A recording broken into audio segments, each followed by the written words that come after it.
being in a relationship a good 13 plus years, I'll be the first to tell you this love shit that they pitch to our people is more detrimental than it is helpful, and it doesn't benefit us in any type of way. Love is a crock of shit. Love is not the foundation of a relationship. And anybody that's been in a relationship with anybody over a long course of time would know you fall in and out of love with an individual. And at the worst moments, it's going to be things greater than love or more important than love that pulls you through. See, I'm a man all about loyalty. Loyalty is like love in action. When you loyal to a person, you're going to always have their best interests at heart versus loving somebody. Like, think about how many people will utter out their lips that they love somebody and then at the same time stick a knife in their back or do the most devious and malicious things to people that they say they love. But I'm going to give you a little backdrop on this thing that we call love.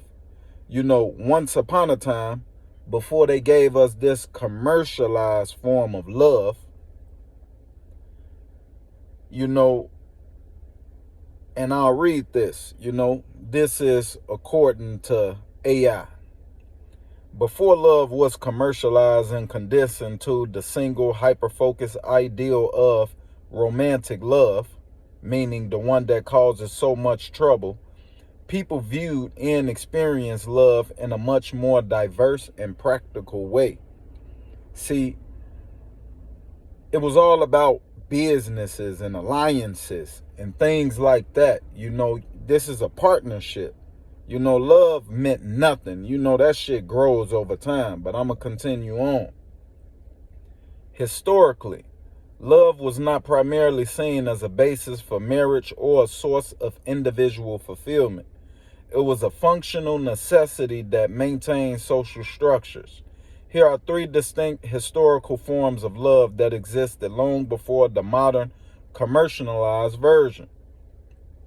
The ancient Greek concept of multiple loves. Perhaps the most famous example of a non-commercialized approach is the ancient Greek system, which had multiple words to describe what we lump into one English word, love. You have philia, affection, friendship. You have storge, familial affection. And you have agape, unconditional divine love. And you have eros, passionate sexual desire. The key takeaway here, passionate romantic love, eros, was just one type and often viewed with suspicion, not as the highest or most important form of love. Now, we have marriage as a political and economic arrangement. And this was for the vast majority of human history. Marriage was not all about love or feelings. It was about duty, alliances, and resource management. Why you think I'm always telling y'all, man, when you find somebody you could build with, you build with that person. Two is always better than one. And this independent shit that they pushed upon our women was a tool of the weapon. The tool of the enemy. Divide and conquer. They divide. See, this divisive shit is so complex. They got our people divided up in so many ways. If you're not able to think and navigate yourself through this shit, you won't even realize it. You'll really think that you actually making your own choices, but you're not.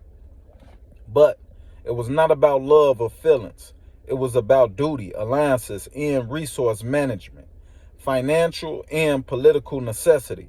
Marriage was a contract to produce heirs, consolidate land and wealth, or forge political alliances between families. The feelings of the individual evolve were secondary or completely irrelevant. And I, for one, will tell you, I agree with that. because love is so minute in a relationship. Like, you have to think about this. People love dogs. People love cats. People love pizza. Like, love is a feeling. And we all know feelings are fleeting. They come and go. So how can you base a whole marriage off something as frivolous as love? But love and respect were often hoped for, but they were viewed as a beneficial byproduct that might develop over years of shared work and life, not as the required foundation of the union. In Middle Ages, particularly among the nobility, the concept of courtly love emerged, which is one of the closest pre-commercial ancestors to modern romance. And this is when the shit get all confused, because if y'all understand like how they promote love and champion love now, is all about spending money and feeling good. But if you really out here living life, raising a family, married, feelings are bullshit. And if you understand anything about feelings, no one is responsible for your feelings other than yourself. They're meant for you to be able to process, no one else, so you can understand you better.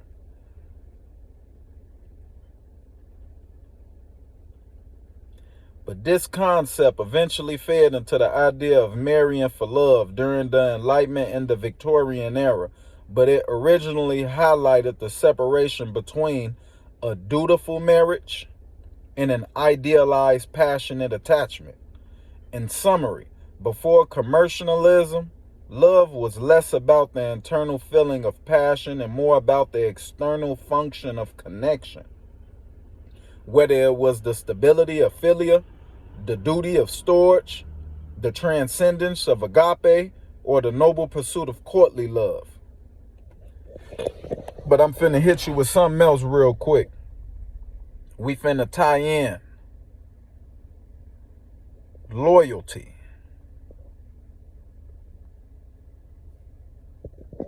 This is why I love loyalty so much. Loyalty is not just a feeling. It is primarily about action and consistent commitment.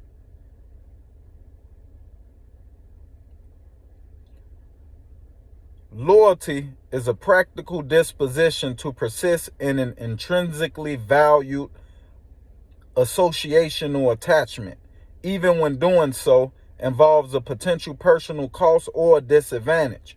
It is sticking with an object of attachment. True loyalty is not tested when things are easy, but when things become challenging, inconvenient, or costly. This is why perseverance is central to the concept.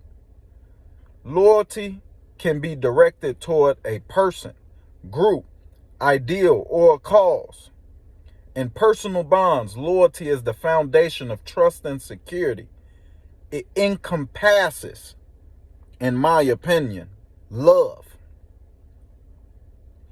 But it encompasses commitment, making a conscious decision to stay and work through difficulties rather than walking away or threatening to leave. Trust, confidence, support, acceptance. Loyalty is deeply rooted in our need for security, consistency, and belonging. Consistency and predictability in relationships, psychological commitment creates an environment of predictability and stability. We feel safe when we know who we can count on. That's not love in action to you? Loyalty becomes tied to our sense of self-esteem and purpose. Behaving loyally reinforces our self-perception as a dedicated and trustworthy person. People strive for harmony between their beliefs and actions. Disloyalty creates cognitive dissonance. Maintaining loyalty is a way to ensure internal consistency and avoid this stress. Loyalty is often a two-way street. When we feel appreciated, valued, and supported by a person or organization, we are psychologically inclined to reciprocate that commitment.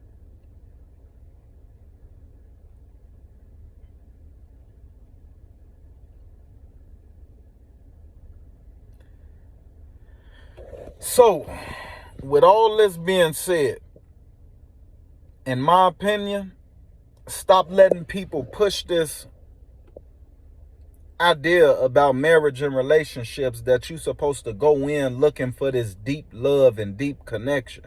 No, this is why our community is as splintered as it is. And it don't take a rocket scientist to see that the beliefs we have and the beliefs we carry as a people is way fucking off. Because if we was thinking the correct way and the proper way, we would be doing so much better. But you see, throughout this love, chasing happiness, chasing feelings, like they have completely taught our women to disregard duty and commitment, the things that actually matter in life, period. Because you don't evaluate things when they're easy. Who can't act right and love somebody when things are easy? But it's when things are hard, when things are stressful, when you going through so much, it seemed like the best thing for you to do would be just leave. But loyalty, commitment, duty pops in and you stay. You fight it out. And throughout that, love blossoms. See, love is a love is a byproduct, not the thing we supposed to chase. Because marriages, hate to break it to you, but this is a business arrangement, a business agreement. And you have to look at it as such. Why you think they place so much importance on who you choose as a partner? And looking for love, you will never make the right choice. So I come to you today in stress, in hopes. I meant to stress the point that we need to start teaching our children the right way to go about things, be more involved in who they decide to choose as a mate, and be the best examples of what they should aim for. And this will slowly eliminate this problem within our community. Because the independent woman, that ain't working. And the men that treat our women like shit, that ain't working either. We need y'all like y'all need us. So let's put all this petty bullshit aside and let's start getting back to how we was operating long before these people came into the picture and taught us this commercialized bullshit. Peace out.